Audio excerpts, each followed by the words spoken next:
Film की शुरुआत में हम कुछ लोगों को एक डेड बॉडी को दफन करने के लिए कब्रिस्तान ले जाते हुए देखते हैं। कब्रिस्तान में बॉडी को कब्र में उतारा जाता है। अचानक वहां बारिश शुरू हो जाती है और बाहरी कब्र से निकलने की कोशिश करता है पर नाकाम रहता है। बाहरी कहता है कि दफन का काम आज ही खत्म करना होगा। फिर वो कब्र के अंदर ही अजान देता है और मरने वाले की आत्मा की शांति के लिए दुआ करता है। उसी रात उस कब्र से एक हाथ बाहर निकलता हुआ दिखाई देता है। सीन यहाँ कट होकर 4 दिन पीछे चला जाता है। बाहरी एक गैरेज में मैकेनिक का काम और सलाम करके चला जाता है। गैरेज का मालिक बाहरी को डांटता है क्योंकि वो पुराने पार्ट्स बदलकर नए लगा सकता था और ज्यादा पैसे ले सकता था, जो बाहरी ने नहीं किया। मालिक के हिसाब से ये बेवकूफी है, पर बाहरी को लगता है ये कस्टमर के साथ धोखा होता।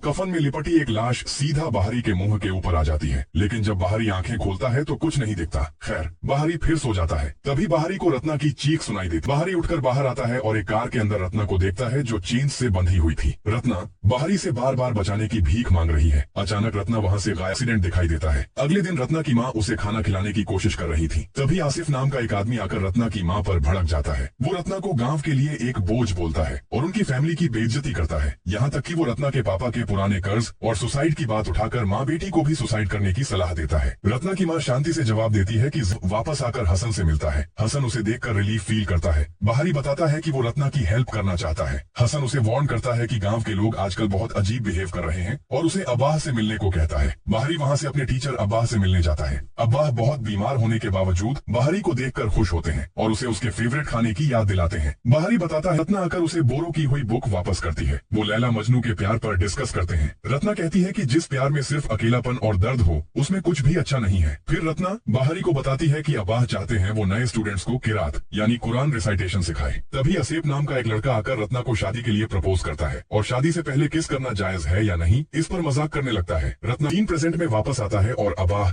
बाहरी को बुलाता है। वो कहता है कि बाहरी शायद बदल गया है, लेकिन उसके अंदर वो पुरानी ताकत आज भी जिंदा है। हसन आखिरी बार रिक्वेस्ट करता है कि जब वो इतनी दूर आ ही गया है तो अब पीछे न हटे। फिर हसन रात को लेने आने की बात कहकर चला जाता है। रत्ना की हालत बिगड़ती जा रही थी। बाहरी मदद के लिए आगे आता है और गुनगुना पानी मंगवाता है। फिर वो रत्ना के साथ दुआ पढ़ने लगता है। रात होते ही माहौल और भी पूरे ध्यान से अल्लाह का नाम जपने लगता है। जब रत्ना थोड़ी शांत होती है तो बाहरी लाइट लाने के लिए उठता है। ठीक तभी रत्ना खौफनाक तरीके से अपनी आंखें खोलती है। बाहरी जब रत्ना की माँ को लेकर वापस रूम में आता है तो देखता है कि रत्ना वहाँ नहीं है। माँ डर के मारे चिल्लाने लगती है। बाहरी उन्हें घर के पीछे ढूंढने को बोलता है। एक पल के लिए रत्ना साए की तरह आती है और बाहरी की लाइट बुझा देती है। अचानक बाहरी को रत्ना घर के बाहर दिखती है। वो तुरंत बाहर जाता है और देखता है कि रत्ना घर की छत पर चढ़ी हुई है। माँ उसे नीचे आने की मिन्नतें करती है। तभी रत्ना अपनी माँ पर कूद पड़ती है और उनका गला दबाने लगती है। बाहरी उसे होश में लाने की कोशिश करता है, लेकिन रत्ना के अंदर बैठी बुरी शक्ति बाहरी का मजाक उड़ाती है। वो कहती है कि रत्ना मर चुकी है, ठीक वैसे ही जैसे बाहरी के पुराने पेशेंट्स मर गए थे। वो शक्ति बाहरी के ईमान को कमजोर बताती है और उसे पवित्र बनने का ढोंग बंद करने को कहती है। ये बोलकर रत्ना बाहरी पर भी हमला कर देती है। इधर बाहरी खुद को बचाने की कोशिश कर रहा था और उधर अब्बाह उनके लिए प्रेयर्स कर रहे थे। अचानक रत्ना बाहरी को छोड़कर बेहोश हो जाती है। बाहरी और उसकी माँ उसे होश में लाने की कोशिश करते हैं। आखिरकार रत्ना अपनी माँ से माफी मांगती है और दम तोड़ देती है। अगले दिन दफन के वक्त गांव वाले बातें बना रहे थे। सब कह रहे थे कि आखिरकार रत्ना मर गई और उसकी बॉडी से बहुत गंदी बदबू आ रही है। हम असेप और उसकी प्रेग्नेंट वाइफ को देखते हैं। असेप की वाइफ आने वाले बच्चे की न्यूट्रिशन को लेकर परेशान है और मीट खाने की इच्छा जताती है।